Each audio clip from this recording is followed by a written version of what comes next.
Hello everyone, welcome back to my channel. This is CS Dipali Mahapatra and today we are going to discuss on a very crucial topic, that is SEBI LODR regulation, where we already covered the common obligation for listed company. So today we are focus on the rule 17, that is obligation related to a listed company with specified securities. So rule 17 में सिर्फ और सिर्फ composition, board की composition के बारे में बताया गया है. नाउ एक लिस्टेड कंपनी में जो बोर्ड ऑफ द डायरेक्टर का कंपोजिशन है वो एग्जीक्यूटिव एंड नॉन एग्जीक्यूटिव का कॉम्बिनेशन है. जो नॉन एग्जीक्यूटिव डायरेक्टर है that should be at least 50% and 50% है तो उसमें 1 वेमेन डायरेक्टर भी होना चाहिए और independent director. Now independent director का जो कंपोजिशन है वो इस तरीके से है, if chairperson is non-executive director then 1/3 of the total board of directors should be independent director, and in case chairperson is not a non-executive director then half of the total board of directors should be independent director.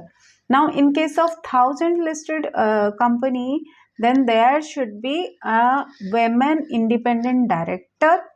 So it is all about the board composition. अब आ जाते हैं कि board की जो वैकेंटी, अगर position vacant रहता है तो वो ज़्यादा से ज़्यादा 3 महीने तक वैकेंट रह सकता है. 3 महीने से beyond the 3 months then listed company should penalize for this because it is the non-compliance of rules 18, 19 and 20.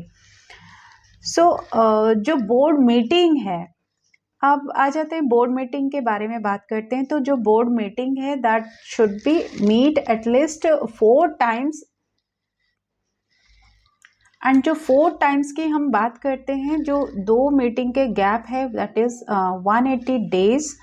And जो बोर्ड एक independent director at least 7 listed entities में अपना डायरेक्टरशिप होल्ड कर सकता है, एंड एक common director at least 8 listed company में अपना डायरेक्टरशिप होल्ड कर सकता है. और इन अदर कंपनी जैसे प्राइवेट कंपनी है, पब्लिक कंपनी है, तो प्राइवेट कंपनी में हम लोगों ने पढ़ा हुआ था कि एक डायरेक्टर एटलीस्ट 20 मैक्सिमम 20 कंपनीज में वो अपना डायरेक्टरशिप होल्ड कर सकता है.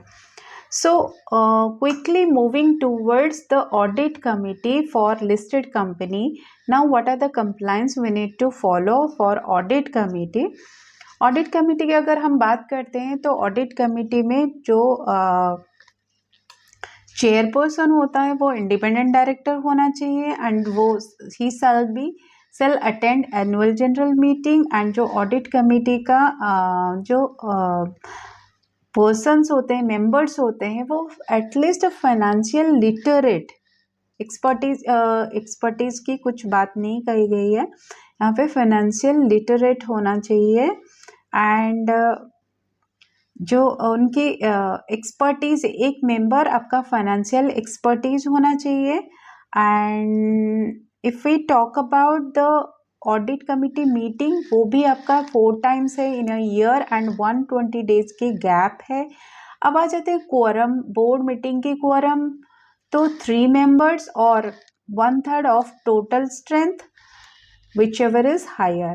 नाउ ऑडिट कमिटी की अगर क्वोरम की बात करेंगे तो 2 members और 1/3 of the total strength whichever is higher.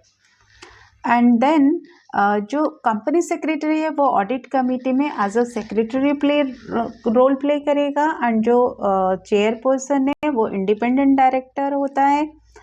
Now कुछ अदर कंप्लायंसेस अगर की बात करते हैं तो वो है आपका फाइनेंशियल लिटरेट. एक वर्ड आता है कि मेंबर्स, सारे जितने भी मेंबर्स है वो फाइनेंशियली लिटरेट होना चाहिए, एंड एक मेंबर एटलीस्ट जो मैनेजमेंट की एक्सपर्टीज होना चाहिए. So this is all about board composition, board meeting and audit committee meeting. So for other obligations stay tuned with my channel. Thank you very much. Keep watching.